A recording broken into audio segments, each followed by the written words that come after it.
In this unit, we're going to begin our look at current electricity as opposed to static, and in current electricity, we actually have the flow of current. In order for that to happen, we need a loop for the current to flow through, or a circuit, a path for the current to take. And we symbolize different pieces of our circuit with these schematic symbols. Now, these are for logic things. We won't be using these, but we will be using these. And any circuit needs to have a voltage source or an potential energy source. AC is alternating current, and it's a circle with a sine wave drawn in it. DC is a long line parallel to a short line. And so with that one, a battery, you usually use two of these, a long and a short, and a long and a short. Off of that comes a wire. Straight lines are wires. And then we have to have a load, something that the current is actually driving. And there's a variety of different things that can happen.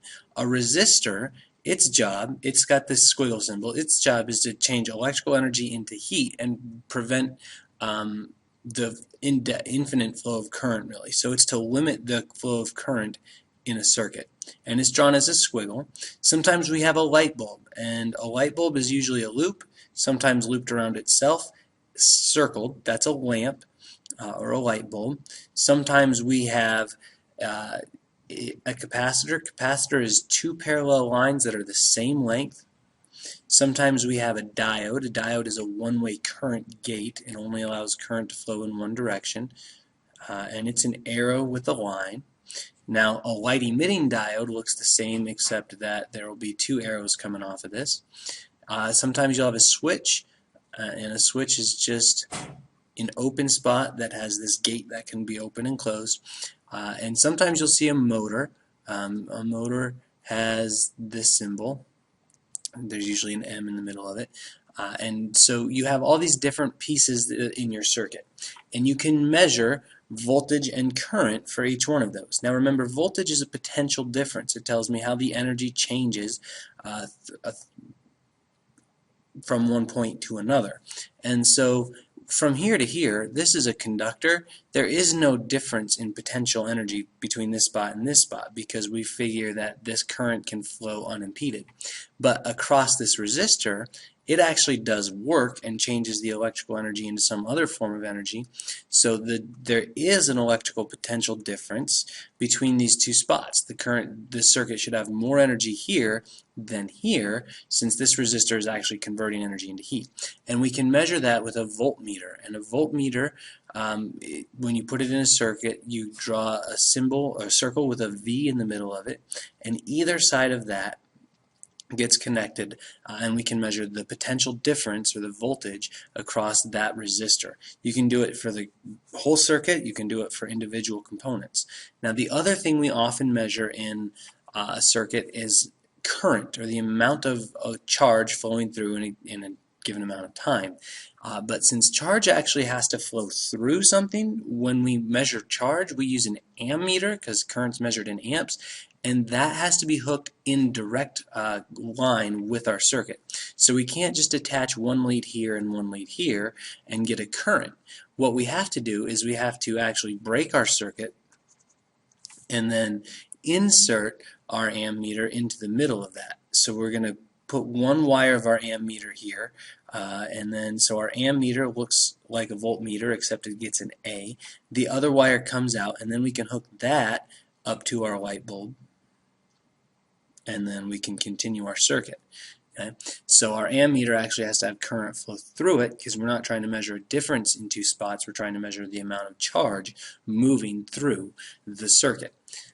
Okay? So voltmeter, ammeter, and a whole bunch of electrical components. Now the last thing to talk about is this, the resistor. We manufacture resistors with different values. The higher the resistance, the better it is at limiting current. The lower resistance, the more current is allowed to flow. And so we have to have a way to indicate what the resistance is. Now resistance is measured in ohms, and ohms has the symbol upside down horseshoe. And resistors can be small to very, very, very large in terms of how many ohms of resistance they supply. So a color code was developed so that we can look at a resistor and know its resistance. And you orient it so there's the fourth band, the one around the end, further to the end, is on your right, and you read it from left to right. And the first color stamped or drawn on there is a digit. And so the color code is over here: black, brown, red, orange, yellow, green, blue, purple, gray, white. Usually I say violet. And so those give us the numbers 0 through 9. So because the first color on this example is red, we're going to come over to red and we see that number is 2. The next one is violet or purple. We see that number is 7. So the first two, these are digits. Okay? The third band is a multiplier band. So we write times 10 to the power of whatever this band is. It's orange, and orange is 3. So that's 27 times 10 to the third ohms, or 27 kiloohms. Okay? This fourth band is the tolerance. It tells us how good is our resistor. This is a gold band resistor, which means it's plus or minus 5%. So when they manufactured it, they tried to make it 27 kiloohms due to manufacturing processes. They're within 5% of that. It might be a little bit more, it might be a little bit less. So you can actually use an ohm meter to measure the actual resistance of this resistor. Generally, they're pretty good.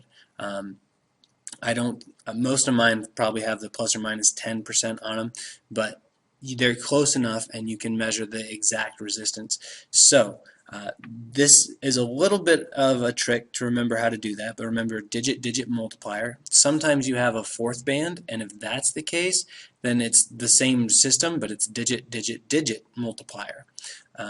So don't let that confuse you. This is probably the hardest part, remembering black, brown, red, orange, yellow, green, blue, violet, gray, white. But you can always reference the sheet. I'm not going to make you memorize it.